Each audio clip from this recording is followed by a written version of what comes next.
Hey, what's going on, guys? I'm going to talk today about Muslims in the UK, and here is the reality of that. Okay, on the Ezra Levant show, they interviewed and had a black British former human rights lawyer, a man named Trevor Phillips, and this guy actually coined the phrase Islamophobia.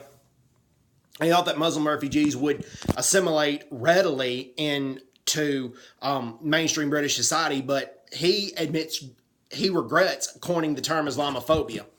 Let me explain what he means by that, okay?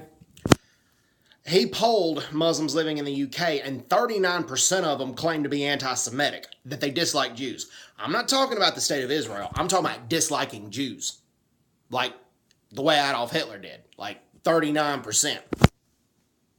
28% of them polled said they dislike Protestants.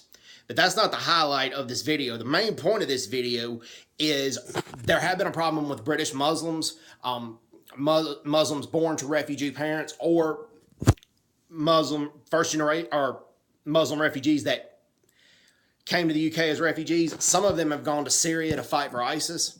Well, of those polled, of the Muslims polled, only 34% of them said they would report that to the police. Only 34%.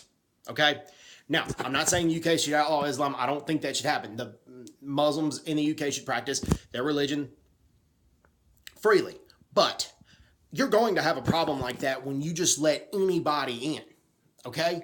There needs to be stricter screening, but if their home countries are in such war and such disarray, and you feel like you can't do the screening or it's impossible to do the screening, here's what needs to happen. It needs to be it needs to be permanent deportation on the second criminal offense, the second nonviolent offense. That's what needs to happen.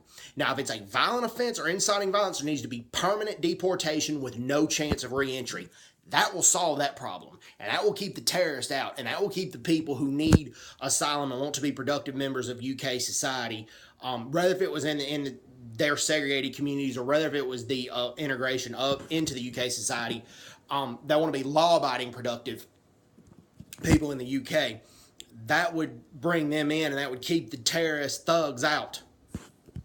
When 34% won't report a situation in the police where somebody in their community is going to fight for the evil ISIS, that is a problem. And when 39% of them claim to be anti-Semitic and hate a person just because that person's Jewish, that is a problem. Anyways, hope everyone's doing well. Take care. God bless everybody. Bye-bye.